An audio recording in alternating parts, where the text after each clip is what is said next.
Hey, architecture firm owners and emerging leaders. Get ready for unparalleled insight into the development of a world-class architecture firm and a worldwide organization driving the digital transformation of the design and construction industry. With Build Smart, the podcast that's changing how our profession operates. We share the incredible stories behind innovation in the building industry with my friend and co-host, Patrick McLeamy, FAIA, former CEO of the international architecture firm, HOK. You know, Yamasaki's office or firm lasted during his lifetime. And when he passed away, I think that was the end of the Yamasaki office. Helmut did not want that. He wanted a firm that would live out and grow beyond the founders.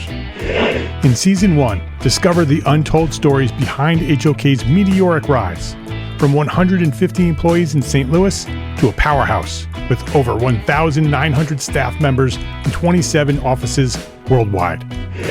You know, they weren't as polite as the Kojima people. That was just boom. And anytime you have a creditor, whether it's Kojima or the bank, that wants their money, unless you can raise money someplace else, you are out of business. Bankrupt. And hold on tight for Season 2, where Patrick takes us on a new adventure as chairman of Building Smart International, shaping the future of digital transformation in the design, construction, and operation of built assets. Ian Howell, Ken Harold, and I, Ken was my technical representative from HOK. The three of us took a tour of Europe of 5 cities in 5 days. Very busy time. Simply follow the link in the show notes to subscribe to Build Smart now and uncover lessons that will transform you and your architecture firm.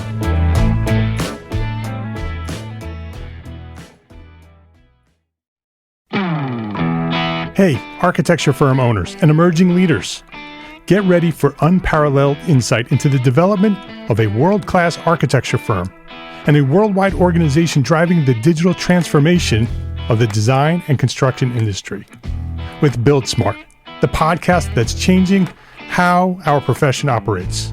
We share the incredible stories behind innovation in the building industry with my friend and co-host, Patrick McLeamy, FAIA, former CEO of the international architecture firm, HOK. You know, Yamasaki's office or firm lasted during his lifetime. And when he passed away, I think that was the end of the Yamasaki office. Helmut did not want that. He wanted a firm that would live out and grow beyond the founders. In Season 1, discover the untold stories behind HOK's meteoric rise, from 150 employees in St. Louis to a powerhouse with over 1,900 staff members and 27 offices worldwide. You know, they weren't as polite as the Kojima people. That was just boom. And anytime you have a creditor, whether it's Kojima or the bank, that wants their money, unless you can raise money someplace else, you are out of business. Bankrupt. And hold on tight for Season 2, where Patrick takes us on a new adventure as chairman of Building Smart International, shaping the future of digital transformation in the design, construction, and operation of built assets. Ian Howell, Ken Harold, and I, Ken was my technical representative from HOK. The three of us took a tour of Europe of 5 cities in 5 days. Very busy time. Simply follow the link in the show notes to subscribe to Build Smart now and uncover lessons that will transform you and your architecture firm.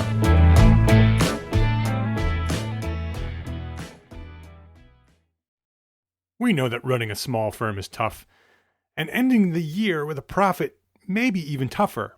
That's why we created Profit for Small Firm Architects. It's a 3-module digital course, and it's available to you for free right now by visiting EntreArchitect.com/free course. This is EntreArchitect Podcast, episode 113.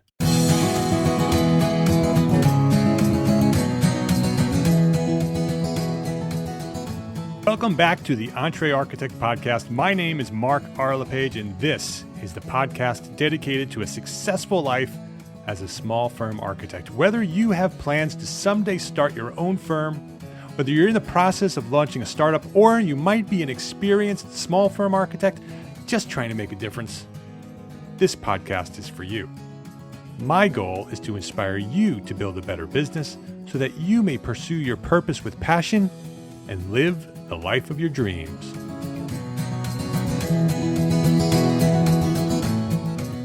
Leadership. Where do we start? How do we grow a team to lead, and how do we inspire them to work toward a common vision? This week on EntreArchitect Podcast, I'm speaking with counselor, facilitator, and executive coach Steve Langerud about how to start, grow, and inspire a team as the leader of a small firm architecture studio. This episode of the EntreArchitect Podcast is sponsored by FreshBooks, the easiest way to send invoices, manage expenses, and track your time. Learn more at freshbooks.com/architect.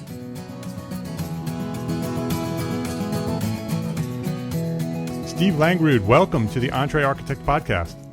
Oh, thank you, Mark. It's a pleasure to be here. It's great to have you here. This is going to be a fun session, I think. You and I were just talking a little bit, and I think we have some connection here. It's a and much better connection than the Skype was. So this will be a fun conversation. Before we get into the conversation, we're going to talk about leadership. But before we do that, I'd love to have you go through your origin story. Sort of how did you get to where you are today, and give us that story of your journey. Sure. No, absolutely. Because I think you're right. I think that's important for everybody to really recognize, where they came from, and to be able to, be intentional and reflective about, where they've been and where they're going. And so for me, I grew up in a town of 3,000 Norwegians in north central Iowa. And as we talked, my last name is a little bit unusual unless you're there, where everybody has, my last name. And the question is not, what's your last name? It's like, well, which one do you belong to? And so they try and put you in, a clan of Ole's and Irvings, and where do you go? And as I moved through that, so I was raised in, agriculture and teachers, and in a small town, but also a factory town, a town that was the home of Winnebago Industries. And so, there was a strong sense of what it means to have employment, to look at economic development, and to be interested in how we all live together with those kind of diverse industries and backgrounds. My initial thought professionally was that I would be a professional basketball player. And I couldn't imagine anything better. And I spent most of my time, hours before school and after school, up in the hay mow of our barn, where we had half hay and we had half basketball court. That's and great. So I would play, and enjoyed that. And at one point, as I got ready to go to college, went to some of these high-end basketball camps, and one of the places was where Bobby Knight was. And I thought, if you're going to learn how to do something, you go where the best people are. Right. And he was the best at that time. And so I wanted an opportunity to be around him and to learn. And one of the things he said to me is, you're a nice kid, but this isn't going to happen. You're not going to be a pro basketball player probably. And at the time, I thought, wow, that's kind of harsh, except he cared enough, and I appreciate it now. And he, really helped direct me into what that next phase was going to be in terms of my athletic career and my life. And the longer it's gone, here I am, all these years later, I still remember that moment vividly. But what I take with that is simply, that deep caring that he had, to be honest. And I thought that was something that I wanted to emulate. And it's not the kind of, brash, I'll tell you what I think and I'm abrasive.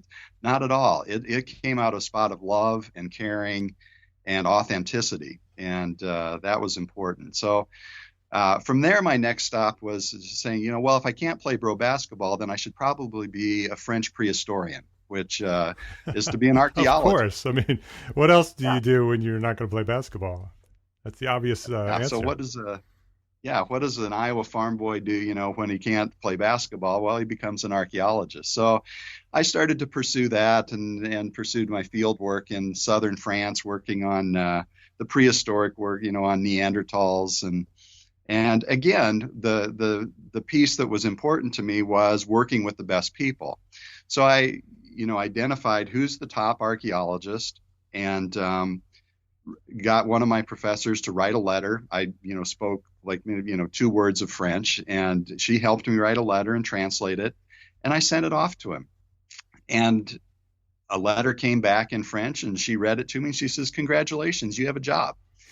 And so off I went and started the field work and just worked with the best people from all over the world on these sites, and people who are Fulbright scholars. And so that led me into thinking, well, I should get a PhD in archaeology. But what I learned there experientially is that I loved being in a cave, digging up artifacts and tools and being with people from all over the world and drinking wine at the end of the day. But getting a job in Bordeaux in a lab at the end of that experience taught me that I just didn't really like academic archaeology. And I couldn't have learned that without doing it. Yeah. So you liked the digging part. You didn't like the laboratory part. Absolutely. And I also learned I just wasn't built that way, Mark. I didn't have the intellectual horsepower to do that kind of work and the aptitude, so those two things kind of came together of saying, well, is that for you or not? So that led me into, finishing my academic work and with a degree in teaching, which my parents wisely said, no matter what happens to you, we think you should get a degree in teaching because people always need teachers. Right. Whether it's in a school or industry, that's a good skill to have, which I, again, appreciate their wisdom more today than I ever have. But it also led me on, my passion for bicycling, which I started just bicycling around the United States and ended up in Vail, Colorado, working, as they say, in the ski industry for a while, and then continuing on bicycling around the Southwest. And there was a point where, I had run out of all my money and had probably enough bicycling for a while, and decided that I wanted to go back to graduate school. And what really cemented that was actually my mother, and sitting at her table, because I've had the opportunity to travel all over the world at that point, and I would write journals and be reflective and send them back to her for safety and for her to know. And she said to me one day, "I have a question. You send me these journals, I read them, and I appreciate that, but," she says, "I never know where you are, what you saw. All you write about are these crazy people you met and how they changed your life." And so I started thinking about, well, that's right. I really just care about stories about people and moving forward and progressing and changing. And so I started thinking, who gets paid to do that? Well, therapists. So I entered a counseling program and got my training, and then moved forward from there into higher education, into a counseling position to decide, do I like, mental health issues or something else? And what I really found that I loved was the idea of people who like too much, are good at too much, and can't make a decision about what to do. And that they're raised in a society that pressures them to choose from a list of existing things rather than kind of creatively paying attention to themselves and finding a way to put together diverse issues rather than simply select one. And I think it's that immobility that comes with people who are smart, well-educated, interesting, that society doesn't do us any favors. And that's why professionally, then that has segued into a lot of the work I do with professional people, like architects, doctors, surgeons, CEOs, who have what I call a curse. They like too much, they're good at too much, and it's really hard to choose and to be creative about realizing their dreams. And so that's where I focused my work for the last 25 years, on helping people really be able to identify, articulate, and then in very practical, easy steps, move forward. Because at the end of the day, I'm still kind of, a simple farm boy from Iowa, and I need things that are tangible and action oriented and easy to implement. Yeah, I love that. And I think that the description of the people that you work with today, with knowing too much and liking too much and not knowing how to choose, I find it that they, and many of them are probably not doing what they want to do. That they're not actually happy with the life that they've chosen, because, like you said, we sort of get put on this track as a child to pick something and go towards that and do everything you can to get there. And it's not very often that we're encouraged as children, or once we get to teenagers, as children are encouraged to explore and learn and do all those things very much. But as you get older, they want you to pick, and they want you to work towards that goal. And very often we end in a place where we didn't expect to be or didn't really want to be. And so I find it very interesting that that's your job now, is to help those people who are very creative and very smart, can do all these different things, try to find that piece of who they are, and help them get to the next step. Right. And I think that, is really, you're picking up on a really critical piece there, which I think actually, for your listeners, they should look to you as a model of how this works, because it's not, I think the easy thing to say is, well, I'm just going to completely change my life. I'm going to change my career. I'm going to get out of this. That's not it at all. It's simply really understanding where's my sweet spot, and what little changes do I have to make to be more congruent with myself. And that's the kind of work, that I find so gratifying and that helps people move. And so you can make a little shift that allows you to accommodate many more things that are meaningful to you, and where you're performing at a much higher level than making these huge changes that you're probably just moving into something different but equally unhappy. Right.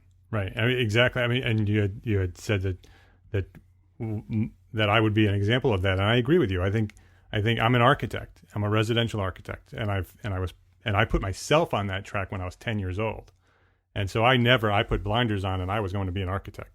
I even manipulated the tests in high school to teach you whether you were going to be this or that, to make sure I was going to be an architect. So I became an architect, despite the rest of my life. But as I grew and I started exploring those other ideas of what I could become, and the things that I was good at, and the things that I liked, the things that lit me up, the things that inspired me, were helping other people. When somebody stops me on the street corner and asks me for directions, I get excited. I know the answer to that. I can help you get there. And that's the kind of thing that happens with me. And so that's why I started EntreArchitect, so I could do that with architects without leaving the profession. I could still be an architect and just tweak my life to sort of find my passion. And so what I'd like to talk to you about today, because March is the month we're shifting focus from last month. Last month we talked about business development and sales with EntreArchitect. This month we're talking about leadership, and I think that what I'd love to talk about is sort of how do you ultimately inspire other people to achieve. But before you get to the inspiration, you need to sort of take that first step with leadership. How do you build a team? How do you start? You have a small firm, maybe a sole proprietor, and you're thinking about growing, and you have that fear. That fear stops us from taking that next step. So many of the sole proprietors that are in my EntreArchitect Academy, they want to grow, but they don't even know where to start, and they freeze, and then they stay sole proprietors and struggle because they've never taken that step. So I'd like to sort of maybe go through the progression of how do you start with leadership, how do you grow a team, and then maybe once the team is there and you start this team, how do you inspire them to sort of move in the direction that you want them to go? That sound like a good plan? Absolutely. Yeah. I think, that you're hitting kind of the starting point is something that I hear over and over again and see in the media. And it's something that no one could disagree with, which is, and you even use the word, it's follow your passion. And in many ways, that's an inspiring and potentially freeing statement for people to say, well, just follow your passion, It'll be okay. And everybody, you throw up your hands and you smile and you march away and you go, holy crap, what do I do first? Right. If I knew how to follow, I would have done that, so it makes sense and it doesn't. And so, I think it's really critical to be able to say, okay, how do we deconstruct that and create some steps to follow your passion? And so I think that's, in leadership, that's the first thing, is understanding yourself. You look in and then you go out. So it's an inside out approach, that you have to know yourself. You have to be able to, for me, when I work with people in this position, to break it into 4 very simple parts. And that is to look at, what are the skills I have that I want to use every day? What are the issues or topics that give me energy and I want to spend all day thinking, talking, reading, researching, engaging in that? Who are the people that I want to work with, first as colleagues, and even as a sole proprietor, you have colleagues because there are people who are around you that you engage, in other ways. And then, most importantly, who will you serve? And you can substitute words like client, customer, constituent, student, but who's the end user of your work? You get to choose that. And I think sometimes we forget it, And then the final piece is, what kind of environment do I need to keep my energy up? And big things like, geography, to I want to, be able to work from home in my pajamas 90% of the time, or I need to wear a suit and be out in meetings. We're different. So in all these things, there's no right or wrong, better or worse. They're just different. And being clear about who you are is the first step of saying, this is what I want it to look like. And this is something I ask clients to just keep that phrase in their head at all times. What does it look like? Because that leads us to behaviors, and behaviors lead us to action. And I think that's the piece that is so critical for people, is to be able to make it actionable. And again, to break it in, it's like they say, how do you eat an elephant? One bite at a time. One bite at a time, right. And so, you to say follow your passion sounds like, well, that's an end product. We have to go way back. Right. Does that make sense? Yes. So you have to start with yourself before you Absolutely. can start with a team, before you know who the team is and where you want to go and how to inspire, all that great stuff. You need to know who you are, and you need to know what you want. Right.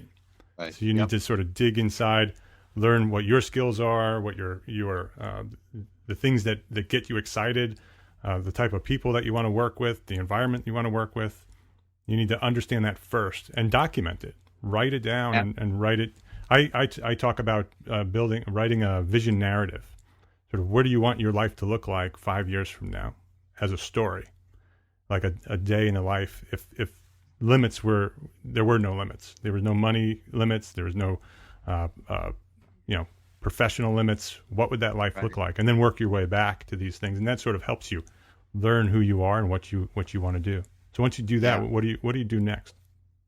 Yeah, I think the one thing is to recognize that in a field like architecture, if you say I'm an architect, it's huge. And there are so many nuances within the field. So I think once you identify that piece and you're able to say very clearly to people, here's why I exist in the professional world. I mean, that is, if people say, well, what's your gig, Mark? You can be able to say, oh, here's my gig. Yeah. I'm trying to help people transform their lives and their businesses to be happy and effective. I mean, I'm making that up for you. Well, that's pretty much it. but it's, it's now there's this congruence between what you would say and what you do. That's what your materials look like. That's what your interactions are like. So that congruence is what will drive success, because there are things that we can say that we do and we can maintain them for a little bit, but we can't do it long term. And so what we're looking at, what can you do that and say that you can perform at a high level and sustain over a long period of time, because that is what builds resilience, and resilience is what makes successful practices. Let's take a quick break here to say thank you to FreshBooks for their support as a platform sponsor of EntreArchitect, because as a platform sponsor, FreshBooks has provided funding and support for our overall mission here at EntreArchitect. They recognize the need for small firms like us to build better businesses in order to be better architects. FreshBooks is the easy-to-use accounting software designed to help us small firm owners get organized, save time, and get paid faster. It takes care of invoicing, expense tracking, estimating, reporting, and it all happens out on the cloud, so you have access to your information from anywhere that you have access to the internet. And I use FreshBooks for my own small firm, 5Cat Studio, and my favorite feature of the FreshBooks software is sending my invoices by email and allowing my clients to pay by credit card. When FreshBooks says that you'll get paid faster, they're not kidding. With the convenience of clicking a button and paying by credit card, many of my clients pay now as soon as they receive their invoice. And for those clients who don't pay right away, FreshBooks automatically sends them a reminder of the balance due at an interval that I set. So once I send an invoice, I can go back to being an architect, and I don't need to chase down any of my clients. And Tim Lee of FreshBooks will show you how easy it is to send invoices by email on our exclusive video series Tim and I produced exclusively for the EntreArchitect community. Check out this free video series at EntreArchitect.com/FreshBooksVideo. There's no catch, there's no email, it's completely free. Just go to EntreArchitect.com/FreshBooksVideo and you will get the videos right away. There's 3 of them, shows you everything you need to know about getting started.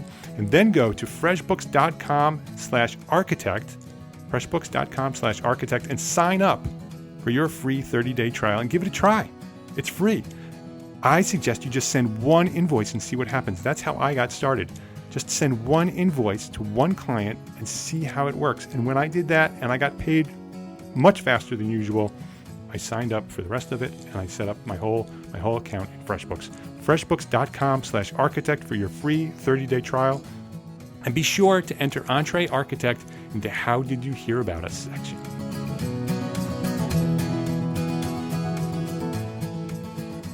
And then the next thing, as a leader, to say, okay, I need to own this, and I need to engage other people in this process. And there are really 2 groups as a leader. They're the people who you're going to work with to accomplish something, but then there are the people who you're going to do it for. And again, being clear about that, and then being able to say, how do I build a team around me? And that starts to go into the process of identifying my strengths and where are my gaps. And this is where being really clear about this is important, because we tend to surround ourselves with people who are like us. And that rarely leads to a lot of success, because we keep replicating what we like. And then we have somebody now we're competing with, that they like to do it and I like to do it. But here's this other piece. Neither one of us likes to do it. Yeah. But it's really a critical piece to move my firm forward.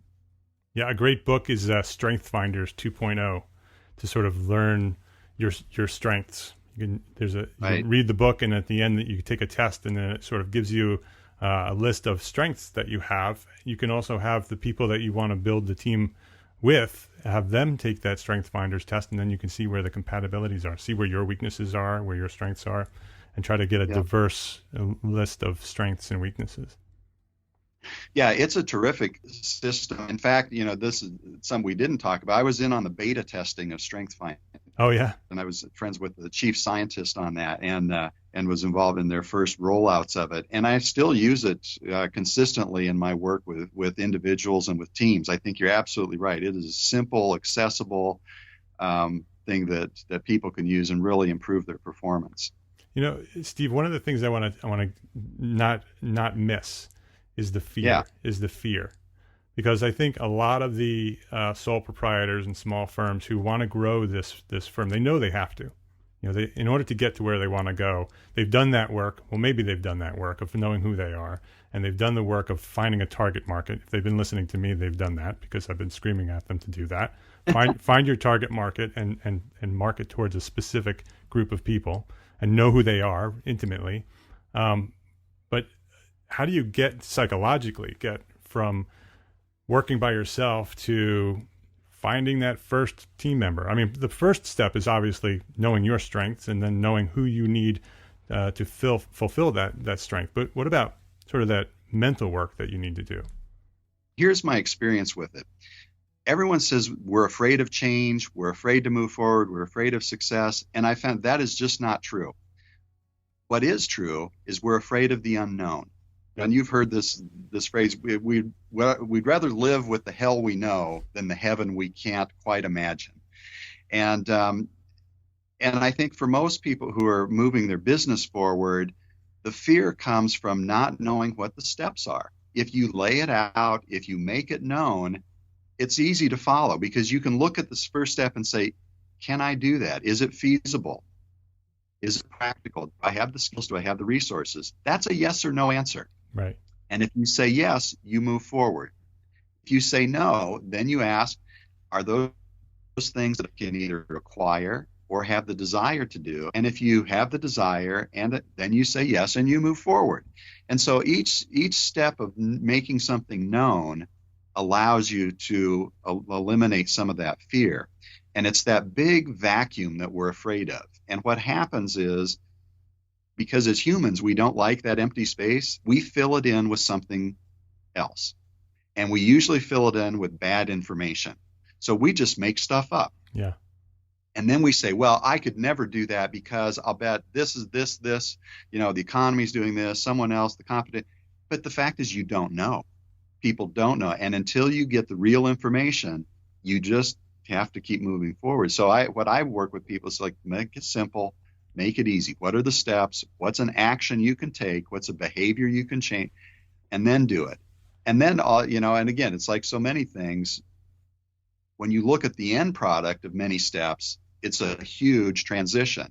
But if you looked at making one huge transition, let's just do the first one. Oh, we did that. All right, let's do the second one. So a 3-foot drop is a lot better than a 30-foot drop. Yeah. Small victories. Just one Absolutely.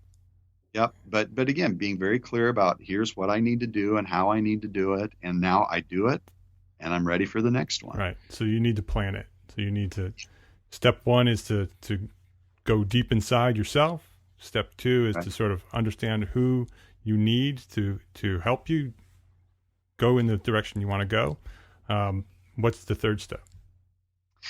The third step is to actually make actionable how you bring those people into your lives.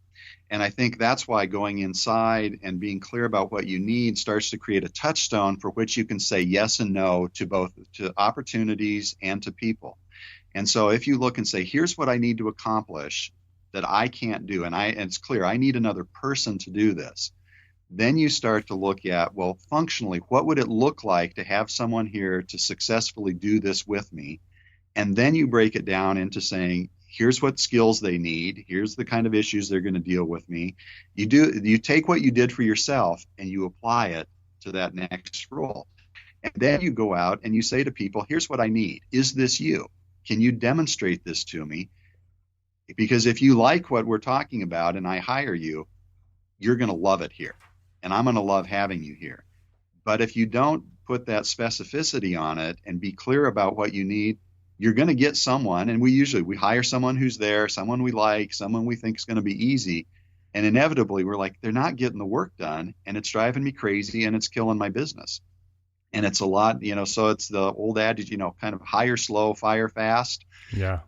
But being thoughtful about what it is that you need and then engaging people in that process. And I think one of the phrases I would encourage your listeners to keep in mind around leadership that's really hard when you're an expert and look, you're highly trained, highly skilled experts and people are calling you to be for expertise, but it's to be interested and not interesting. And I think it's so easy to try and be interesting and tell everybody, what you know, when in fact you need to listen to what they need. And I think that's where in this process of engaging someone in your practice to say to them very clearly, here's what I'm after, and then listen and gather the information about that person to make sure that you are getting what you want.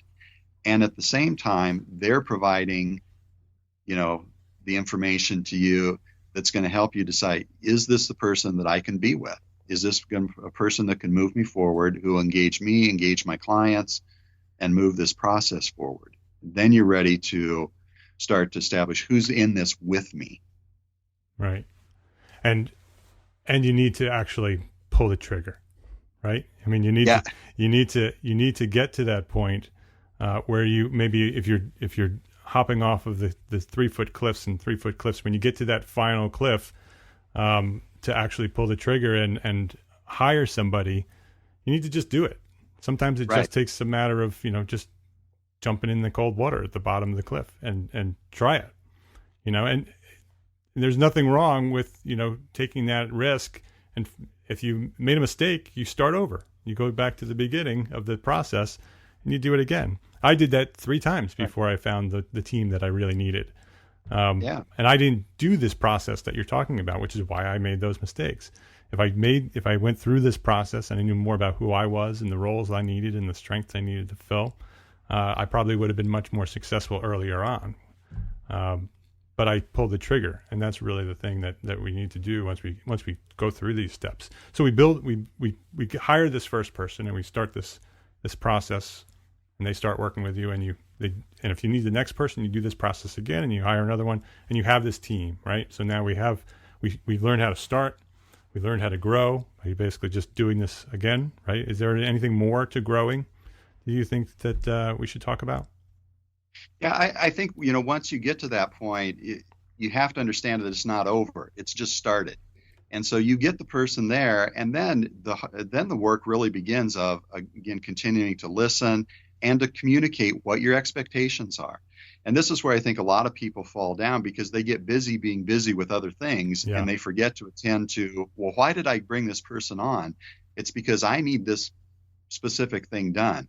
So one is immediately, to engage people in the conversation around, here's what I'm looking at every day, and here's what I want you to spend your time on, and here's what we're going to talk about on how close we are to that goal when we've reached it and when we move to the next one. What resources do you need to accomplish this? What do you need from me? And when I was in a position as a dean of a college, I would say to my, staff, if you want my attention, because I live off in my own mind sometimes, and I, on the Myers-Briggs, very introverted, and so I have this rich inner dialogue. But I say I will be very responsive, but sometimes you might have to come to my desk, grab each of my ears, pull my face close to yours, and say, I need you to do this. So it's having an intentional conversation about, here's what I need, here's what you can expect from me, here's what, so we start that process of, as you said, strength finder, personality issues, how do we communicate? It's really having those conversations about what does it take to motivate, appreciate, and provide feedback. And some very simple things, I would encourage your listeners to do it is ask. When in doubt, ask someone. So if I'm going to work with you, Mark, I need to say, well, what's the single best thing I could do to motivate you? And what's the worst thing? Yeah. Because left to my own devices, I'm going to treat you the way I want to be treated. And this is where the golden rule absolutely destroys small businesses, because we think everybody wants what we want. They don't. So treat people like they want to be treated. And that means you simply ask them. Yeah. What's the best? So do you also, you talked about sort of defining the results, making sure that they understand what you expect from them.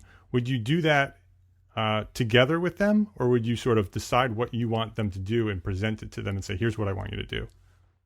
Yeah, I think it's the latter. You say, here's what I need to have accomplished for us to move forward. I hired you because you're an expert in getting that done. I'm not going to tell you how to do it. I'm just going to tell you what I want to have done, and I'm going to hold you accountable for that. I'm not going to allow you to veer off and say, well, I really like this other thing better, because the behaviors we have, and this is where I often am pulled in as a consultant. They say, we're not productive. How are we? Like, well, did you tell them what you want? Well, not really. They should know. I'm like, well, they don't know if you don't tell them. And then to go the next step and say, the behavior you get is what you model or tolerate. And to say, they're going to watch you. And if you say, I need you here at 8:00 and you come at 9, guess what time they're coming? Right. 8:55, and it's because that's your modeling. Or if you're there and they roll in at 8 and they roll in at 8:55 and you're like, oh, well, that's okay. That you've sanctioned the behavior. So this is where, when I look at professional people like architects and attorneys and doctors that I work with, they've been trained to be specialists, but not in this. And this is where I think you're providing such a great service, to your listeners of putting some structure to this really important task that they just don't have access to in the professional training, and realizing the happiness of why you got into the field in the first place. There's something that gives great joy in being an architect, but if you get bogged down in the other stuff and can't do it effectively or engage people with you, boy, it takes the life right out of it. Yeah. Yeah. And when you get the team right, it's amazing.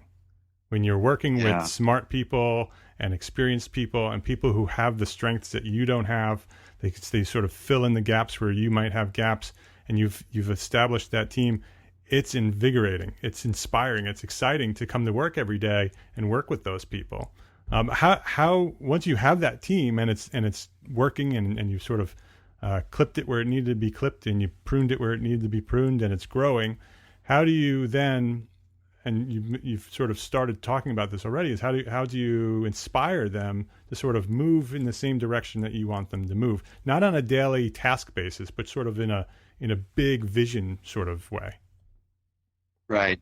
I think that's some, again, that broken into small pieces really helps. And I would frame that around the questions of saying, well, who are we together?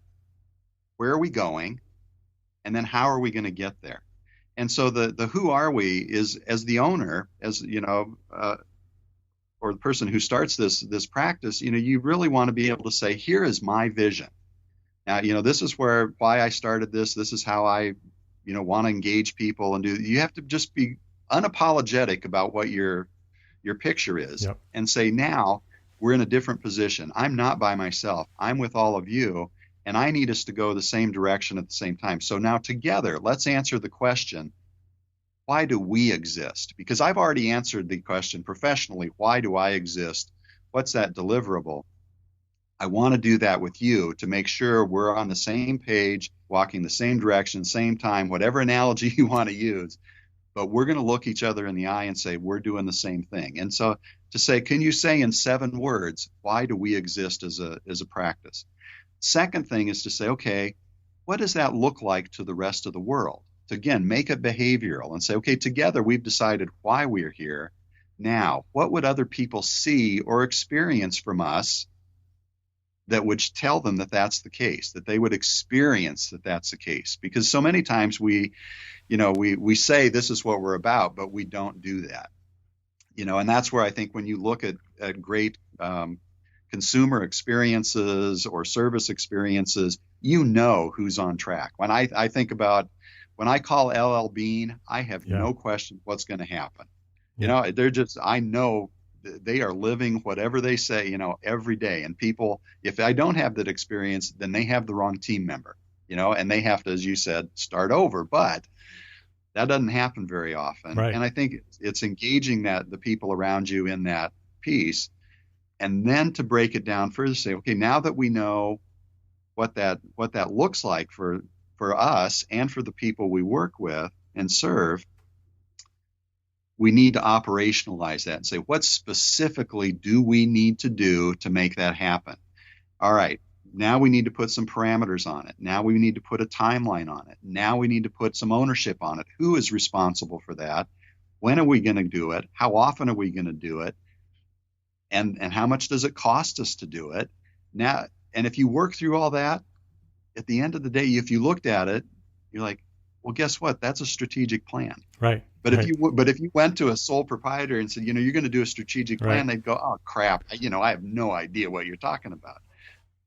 Simple, easy, common sense. It's a process, but it's little pieces make one big thing. Yeah, and that's the big takeaway, I think, is that ultimately you need to plan, and you need to document it. And listeners to this podcast hear me say it all the time. You need to put together a business plan. You need to put together a life plan. You need to put together a strategic plan. And the reason I say that is exactly what Steve and I are talking about here is if you don't write it down, it goes away. If you don't figure it out and figure out all these little steps and document it, the next thought comes into your mind, and that great thought that you had is gone. And you haven't established the steps that you take in order to make that fear go away and to hire the right people and to build the right team. It all takes thought, but it also takes documentation and planning and and step by step, those small little steps, break it up into small steps, and they ultimately become exactly what you want it to be. And once you do it with one employee, the second one's easier, and then the third one's easier, the fourth one's easier. And so, Steve, I appreciate your knowledge here today on the EntreArchitect Podcast. This has been great. Well, thank you. It's been a real pleasure. And I think, on your final point, you're hitting something that's absolutely just the touchstone for this whole thing. And I think of, what Woody Allen said about being a great filmmaker when they said, well, why are you so good and other people aren't? He says, 80% of success is showing up. Yeah. And you can have all these things, but you have to do them, and you have to do them every day. He said that I work every day.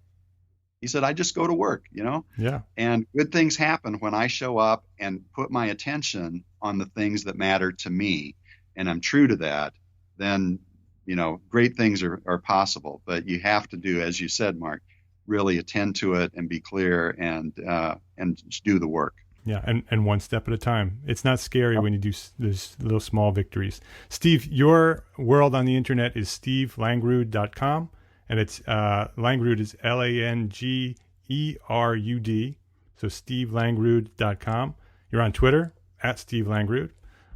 Anywhere else that you want to share here with the EntreArchitect community? Oh, I think if people are interested in connecting, the LinkedIn is a terrific resource, and I'd be happy to connect with people on LinkedIn and have conversations there, or look at that too. So it's been a great pleasure, Mark. Thanks for having me. Yeah, it's great having you here, and I'm sure there'll be some comments out on social media and on the blog. So once this goes live, I will send you a link, and you can contribute and speak with all the audience members here and answer any questions they might have if you're interested in that. Yeah, terrific. Thank you. All right. Thanks for being here. Have a great day. My pleasure.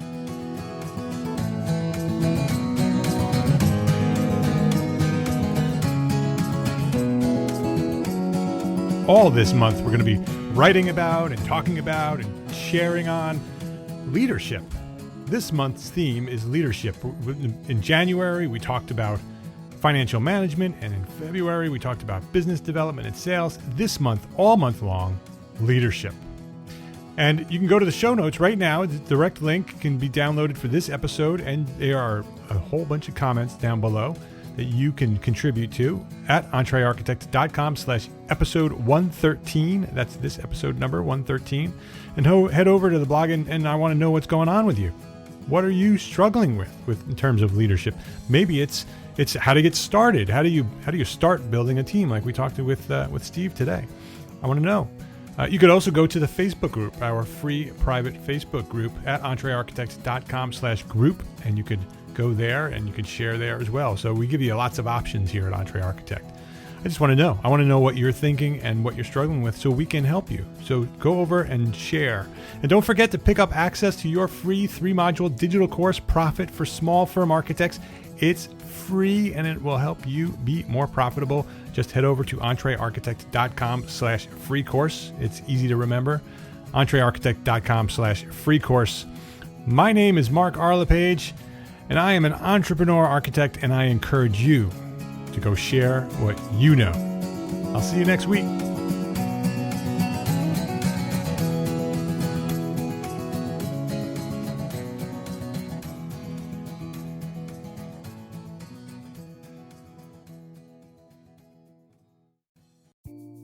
Imagine earning continuing education credits while doing exactly what you're doing right now. Well, you can. Gable Media has revolutionized the way you earn your continuing education credits with a groundbreaking approach. Forget running around town and scouring the internet for credit-worthy courses.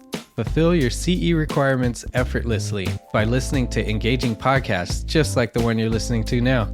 Our podcasts are designed to educate, entertain, and inspire, all in a user-friendly environment. But wait, there's more. Architects, Gable Media is also approved as an AIA continuing education services provider. Upon completion, we handle everything, from reporting your hours directly to the AIA to storing your certificates in your personal Gable Media profile for your self-reporting needs.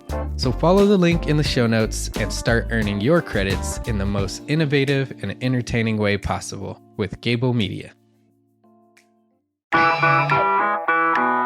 Attention architects and creative minds, get ready to supercharge your brand with Build Your Brand, the podcast that's unlocking the secrets of branding success for creatives.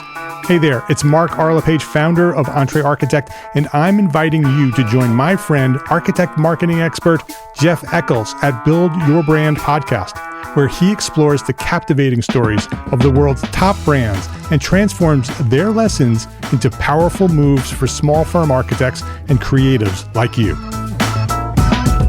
In Season 1, Jeff shares the thrilling tale of Southwest Airlines, where he dissects their journey to the summit and distills it into strategies tailor-made for you. It's important to keep in mind that companies like Southwest compete in the real world, just like you, and face real-world challenges, just like you. You might be surprised at how similar those challenges are to the struggles that you grapple with on a day-to-day basis. Don't miss out on your blueprint for success. Subscribe, tune in, and let's build your brand together.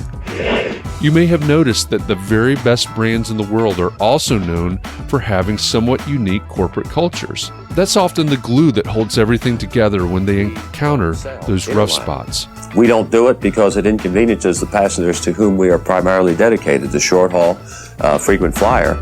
Follow the link in the show notes to subscribe to Build Your Brand today. Remember, no matter the size, the journey's the same. Your brand's journey to the top starts here.